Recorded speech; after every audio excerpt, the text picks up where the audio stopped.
morning.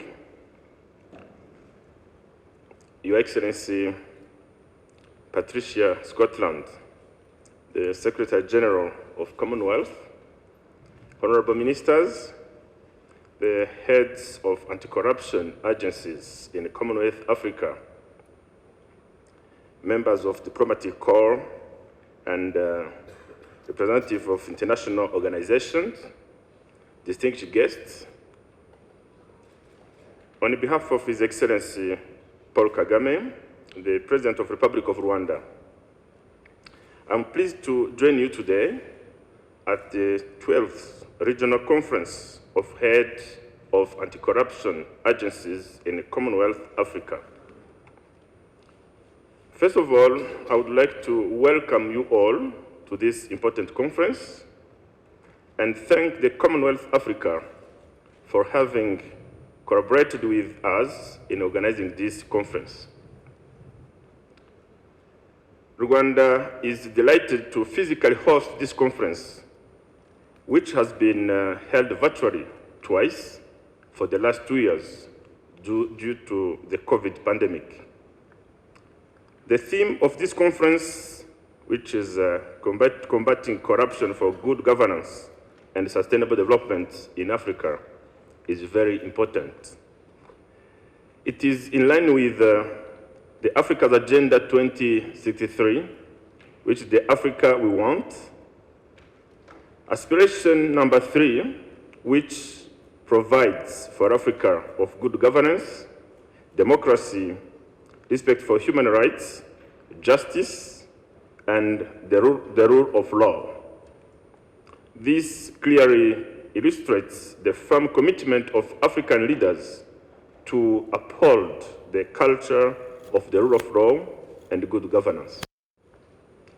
Distinguished guests, Africa is making efforts toward improving good governance, although we still have a long way to go.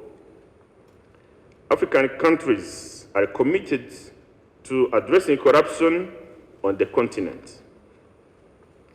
So far, most African countries have ratified the African Union Convention on Preventing and Combating Corruption and other international legal instruments on corruption. As required by international obligations, African countries have enacted national anti-corruption laws and established anti-corruption institutions.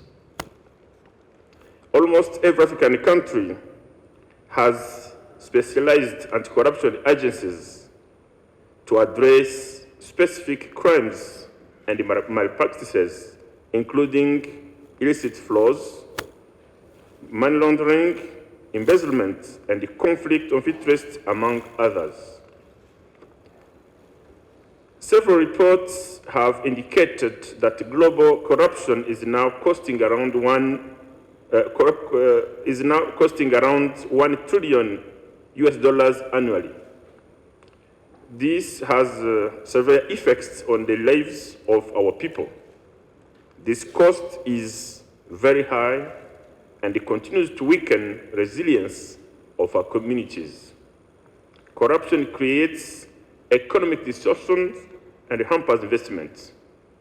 Investors who deserve a fair and competitive business environment will avoid investing in countries where there is a high level of corruption. Commonwealth Africa member states can make a difference in this fight against corruption through strengthened cooperation and effective accountability mechanisms. Distinguished guests, in Rwanda, the political will to enhance transparency and accountability are key factors to implement a zero-tolerance approach against corruption. By way of illustration, and as it was mentioned by our Chief Ombudsman, the offense of corruption in Rwanda is not subject to any statute of limitation in Rwandan laws. And this implies that prosecution of corruption crimes has no time limit. To promote accountability and transparency, among others, since 2006, the government of Rwanda adopted the performance contract system, commonly known as imihigo in our national language. Under this system, every year, public servants sign performance contract with their managers or supervisors or head of their institutions. This is done at all levels of administration, from the local district to ministries and embassies. In that spirit of preventing and fight any form of corruption, the government of Rwanda aims at using information and communication technologies for delivering services to our citizens.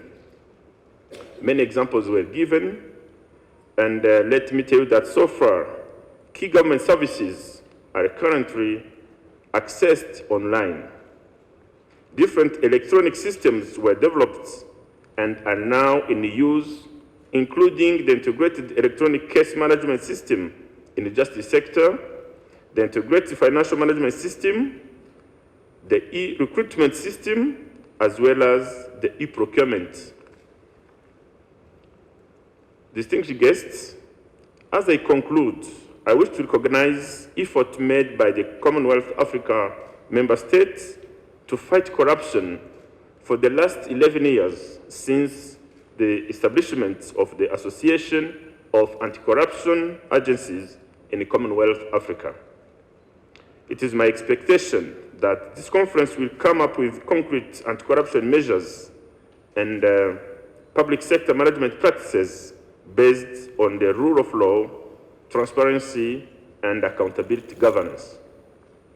As corruption continues to emerge in more sophisticated forms, we need to come up with innovative ways to prevent and address this evolving crime. On this note, I have the pleasure to declare the 12th Regional Conference of Head of Anti-Corruption Agencies in the Commonwealth Africa officially open. I thank you for your kind attention.